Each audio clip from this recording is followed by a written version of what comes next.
جی حضرت خان صاحب او زید عثمان صاحب یقینا چې تاسو مطلب چې دغه ناشته وینو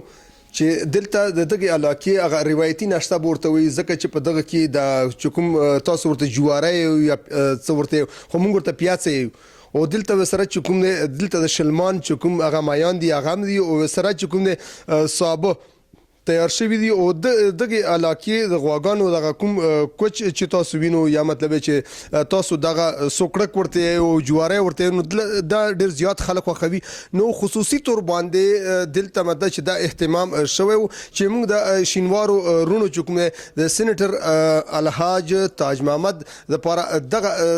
لکستړی کړی و او دغه کانه ورته تیار کړی یو قسم لا د سحر ناشته ځکه چې موږ په دغه وخت کې سحر وختي دلته ناسیو دلته موږ سېنیټر صاحب نه تپوس کو چې دا خلک څه تاسو سره دمره مینه لري چې مته چې تاسو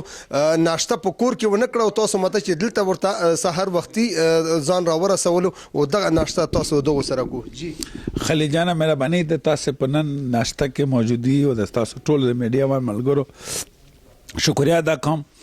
او د خاندان شکریا ادا کوم خاص کر د ځول اسلام او د ټول شواله جی سه دغه د بچو چې په سبای کې دومره د خپل روایتي ناشته کوم تیار کړی دا کم او د ټولو ملګرو ز د تا په ذریعہ باندې مونږ تاسو ټول له د خپل روایتو برقرار ساتل ما په خیال باندې په هر معاشره کې اخل کامیابی چې خپل روایت برقرار ساتي او څنګه چې تا خبرو کو چې د خلک مینا زه د خپل قوم د خلکو ډېر شکرګزار یم چې هغه د ما دومره قدر کوي یا موږ د خاندان قدر کوي یا موږ د ټول خلکو زموږ د خلکو قبایلو کې خاص کر پښتنو کې د ټول د قدر نظر ګوري ټول خلکو ته نو ما په خیال باندې که زما کوي داس ایکسټرا اورډنری نه کوي هغه لیول کې زموږ ټول خلک قدردان دي نو په هغه حساب کې زموږ قدر کوي زه د خپل علاقې کې ناستی کې یا راته کې زه سکون محسوس کوم او بیا خاص کر تاسو وګورئ چې د نن د سبای سره نه باندې ناستی کې د ملګری دوستان ټول ناستی مشان سپینګری کشان نو دا د موږ د تاسو د خوشاله یو ذریعہ دا چې موږ ټول خلک سره یو ځای کې کینو د ناشته په بانا باندې ناستو